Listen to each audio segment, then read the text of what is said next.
سلام و صبحتان بخیر. بعد تازه ترین رویدادهای افغانستان و جهان از یک خوش آمدید. وزارت کار و امور اجتماعی از امضای تفاهمنامه به ارزش 632 میلیون افغانی با 5 نهاد ملی و بین المللی خبر داده است.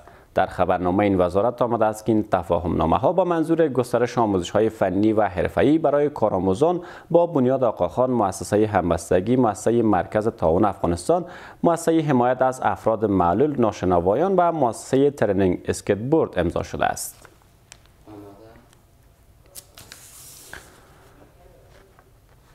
بختالرحمن شرافت معین راه آهن وزارت فواید آمد در برنامه سالانه مجمع منطقه خاورمیانه در کشور اردن اشتراک کرده است.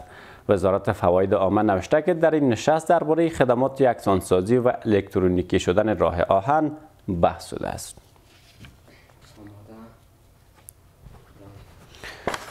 معاونیت سیاسی ریاست الوزراء با نشر اعلامیه با خانواده های شهدای رویداد غرق شدن قایق در قریه باسول ولسوالی مهمندره ولایت ننگرهار ابراز همدردی کرده است.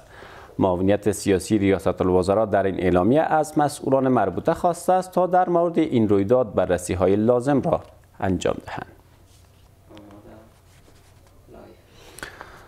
ریاست اطلاعات و فرهنگ غور اعلام کرده که هیئت اعزامی وزارت اطلاعات و فرهنگ به هدف بررسی وضعیت منار جام از این بنای تاریخی بازدید کرده است.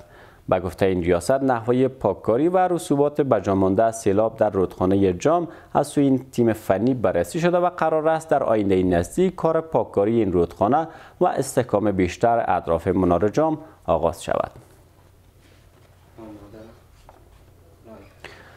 و اما در مهمترین های جهان، دفتر بنیامین نتانیاهو نخست وزیر اسرائیل اعلام کرده است تا زمانی که حماس نابود نشود آتش بس دائمی در غزه تامین نخواهد شد. خبرگزاری رویترز به نقل از دفتر نخست وزیر اسرائیل گزارش داده که اسرائیل قبل از نابودی قابلیت‌های نظامی و حکومتی حماس با آتش بس دائمی تن نخواهد داد. این موضوع پس از آن مطرح شده است که جو بایدن طرح 3 مرحله موافقت آتش بس در غزه را ارائه کرده بود. محمد بن رحمان آل ثانی نخست وزیر و وزیر خارجه قطر با آنتونی بلینکن وزیر خارجه آمریکا در یک تماس تلفنی درباره غزه گفتگو کردند. وزارت خارجه قطر نوشته است که در این گفتگوی تلفنی وخامت اوضاع در نوار غزه و اراضی فلسطین و آخرین تحولات مربوط به تلاش‌های میانجیگری برای دستیابی به توافق آتش بس در نوار غزه مورد بحث قرار گرفته است. سپاسگزار از توجهتان به خبرهای این ساعت در یک